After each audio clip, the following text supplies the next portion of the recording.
I think you're right. It's exceptional that we're talking at the moment. I'm at home, you're at home. I shudder to think what it would have been like had we gone through this, say, 20 years ago. I think it would have been a very different story. I think what we're seeing is, as kind of technology evolves, kind of prices always drop as we then look to the new wave of technology. We're now getting things like 5G, IoT, augmented reality coming out that's going to drive that next wave of innovation. I think pricing is something that's always going to fluctuate based on consumer demand. And I'm most excited to see what's going to happen over the next 2 years. And for me, the ability we can do this at home is going to bring so much more flexibility into the workplace, create a much more diverse way that companies can recruit talent, because we're no longer beholden to kind of central locations. Yeah, but there's a negative with this as well, James, because I think for employees, they've dug in over the last 5 or 6 months and they've embraced the change. But the reality is they're not working 8-hour days any longer. They're working 14, 18, 24-hour days.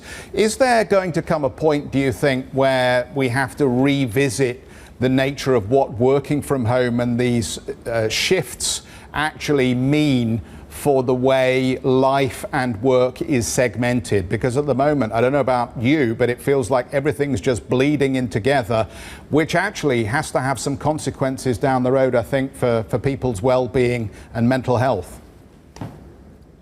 I think the first few months were incredibly challenging. I think a lot of us ended up working incredibly long hours. If I just take Splunk as an example, we've spent a long time communicating with our employees and understanding what that impact's like. There's been some brilliant parts about it to give people flexibility. But you're right, on the other side, we do need to be completely aware of where kind of the additional pressures are going. So we're changing the way that we engage with our staff, kind of doing things like no video conferencing on a Friday afternoon, getting people to change the way their leadership style is working. So we've just rolled out a whole new leadership and development program to allow kind of managers and leaders to understand the needs of people. And I think that the real big key about it is trust. We went from 35 office locations to over 6,000 office locations overnight.